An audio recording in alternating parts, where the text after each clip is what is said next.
بے شک دوزخ گھات میں ہے، یعنی سرکشوں کے لیے کہ ان کا وہی ٹھکانہ ہے، اس میں وہ صدیوں پڑے رہیں گے، وہاں نہ ٹھنڈک کا مزہ چکھیں گے، نہ کچھ پینا نصیب ہوگا مگر کھولتا پانی اور بدبودار پیپ۔ یہ بدلہ ہے ان کے اعمال کے موافق۔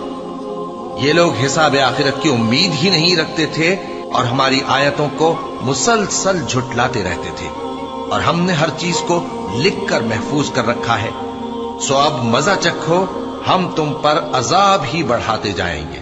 بے شک دوزخ گھات میں ہے، یعنی سرکشوں کے لیے کہ ان کا وہی ٹھکانہ ہے، اس میں وہ صدیوں پڑے رہیں گے، وہاں نہ ٹھنڈک کا مزہ چکھیں گے، نہ کچھ پینا نصیب ہوگا مگر کھولتا پانی اور بدبودار پیپ۔ یہ بدلہ ہے ان کے اعمال کے موافق۔ یہ لوگ حساب آخرت کی امید ہی نہیں رکھتے تھے اور ہماری آیتوں کو